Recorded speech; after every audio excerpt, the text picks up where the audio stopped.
অল্প দিনের দুনিয়া, মানুষের উপর জুলুম করে, অন্যায় করে, অবিচার করে পৃথিবীতে বেশি দিন থাকতে যায় না। জুলুম আল্লাহ তাআলা সহ্য করে না। বয়স 40, দেখতে দেখতে 50, 60, 70, এক সময় দেখবেন আজরাইল ঘরের দরজায় এসে দাঁড়িয়ে রইল।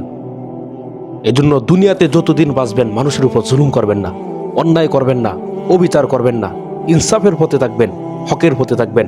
আমি সব সময় বলি 5টি কাজ সব সময় করবেন। 1, 5 ওয়াক্ত নামাজ। 2, সৎ কাজে আদেশ, অসৎ কাজে নিষেধ। 4, কখনো আড্ডা পিটবেন না। দোকানে বসে আড্ডা, এই আড্ডা সব সময় আল্লাহ তাআলা এটাকে হারাম করেছেন। আড্ডা পিটা সবচাইতে বড় খারাপ কাজ। এটা সময়কে নষ্ট করে। অনেক সময় প্রবাদ বাক্যে বলে, সময় নষ্ট করলে জীবনের 12টা বাজাতে হবে না দেরি, হিসাব বরাবর বুঝিয়ে দেবে সময় এক আজব ঘুরি। এই আড্ডা পিটা চিরদিনের জন্য হারাম।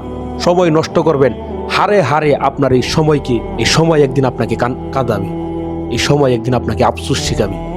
এজন্য সময়কে কাজে লাগান। 5, সব সময় কোরআন তেলাওয়াত করার চেষ্টা করবেন।